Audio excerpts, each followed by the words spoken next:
Okay, this lesson is on early English settlement. It is section 3.1.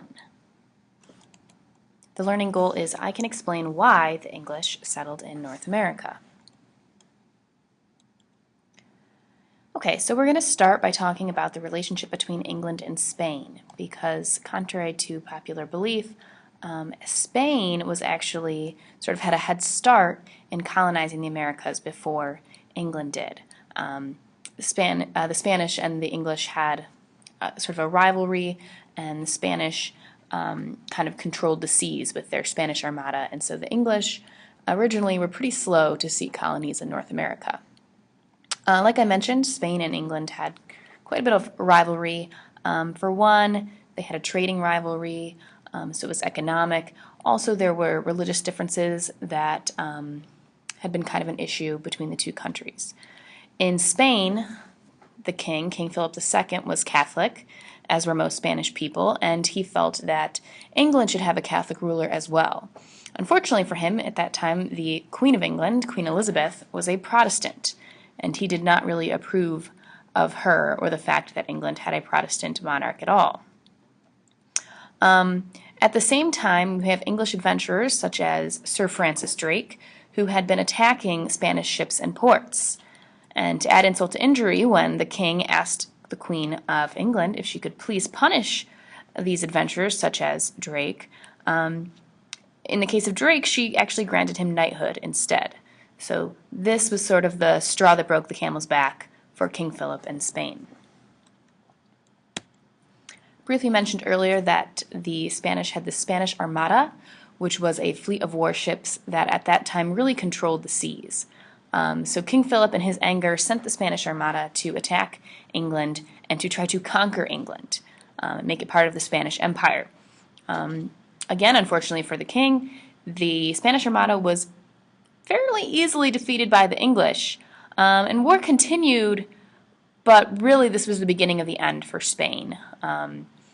Once they were defeated by the English, they no longer controlled the seas, and this is extremely important for England because now the way was clear for them to go start making colonies in North America.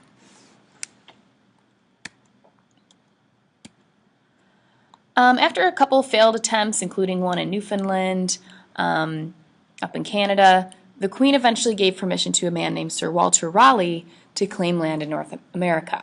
So Raleigh sent an expedition to find a good place to settle, and that expedition recommended a place called Roanoke Island, which is off the coast of modern-day North Carolina, and there's an illustration of it there on the right. The first expedition was made up of about 100 men.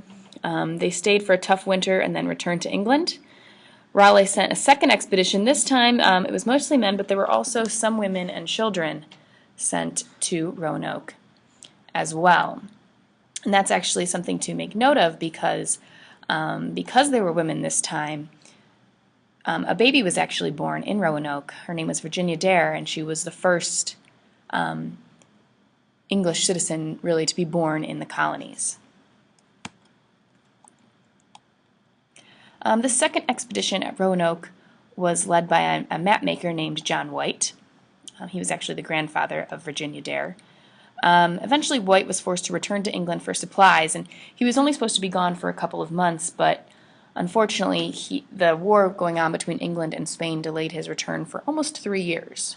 When White did return to Roanoke, he was surprised to find it completely deserted. All he could see, and there's a picture of it here on the left, was the word Croatoan engraved into a tree trunk, and he wasn't really sure what that meant. He thought maybe they had moved to another settlement, but was unable to investigate, and the Roanoke colonists were never found again. It's actually still a mystery to this day what happened to the colonists at Roanoke. So after the failure of the Roanoke colony, for some time people kind of lost interest in setting up colonies in the New World. It was just a little bit intimidating, and they didn't have a lot of success stories to draw from. Eventually, though, the aftermath of Roanoke kind of faded, and the idea emerged again for groups of merchants to want to go over and settle. So what they would do is they would have to seek what's called a charter from the king, and a charter is basically a document granting the right to organize settlements in the area. They had to get permission from the king in order to do this. So one of those groups that gained a charter was called the Virginia Company. The Virginia Company was what's called a joint stock company. And what that means is investors, people who are staying back in England, are going to buy stock or partial ownership in the company.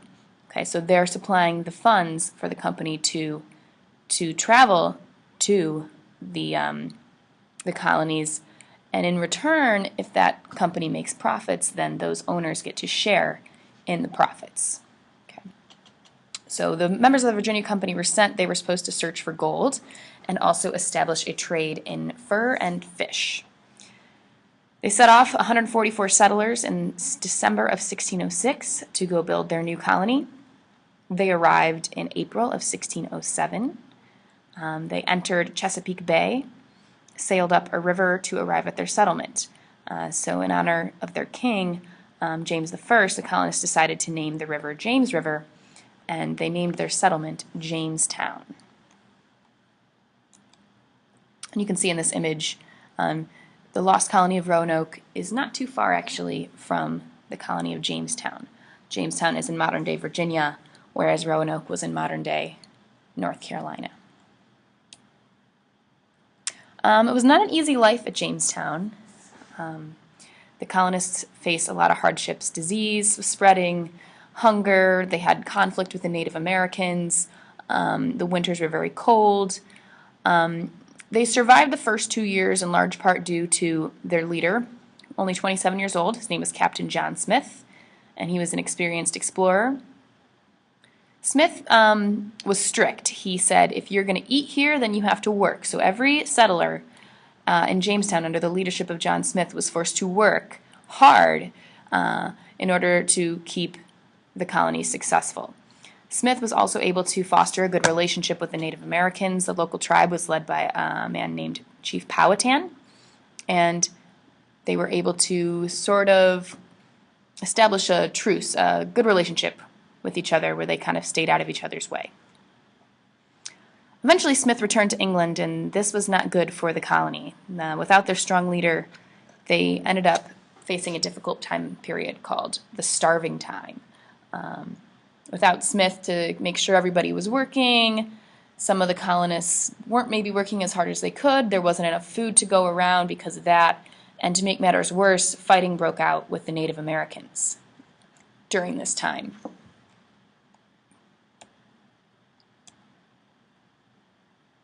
Eventually, things started looking up again for Jamestown. The Virginia Company finally found a way to make money for their investors, and they did this by growing tobacco using seeds from the West Indies. This crop really saved Jamestown from destruction. Planters all along the James River started raising tobacco, and the colony of Virginia began to prosper due to this crop. In addition to that, relations with Native Americans improved again. Chief Powhatan's daughter, Pocahontas, married a colonist named John Rolfe, and that union kind of brought the two groups together, and fighting between the two groups ended.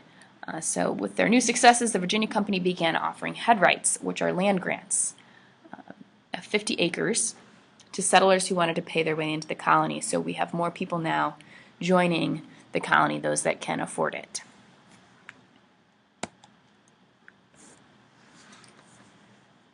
Okay, so we'll talk about the development of Jamestown.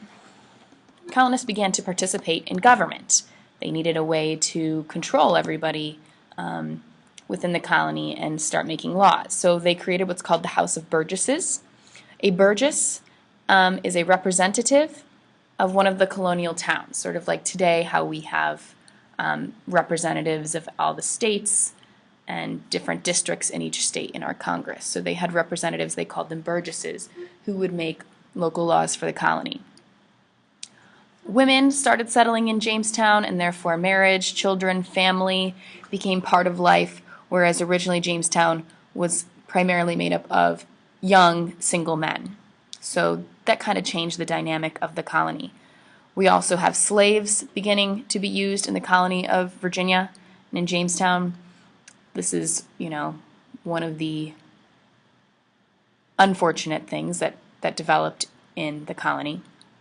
Another unfortunate thing was that financial problems returned to Jamestown, and the Virginia Company could no longer afford to run the colony. Fortunately, King James decided that he would take ownership of the colony and make Jamestown England's first royal colony in North America. So again, it is no longer a colony controlled by a joint stock company, which it originated as, but it is now an official royal colony of England.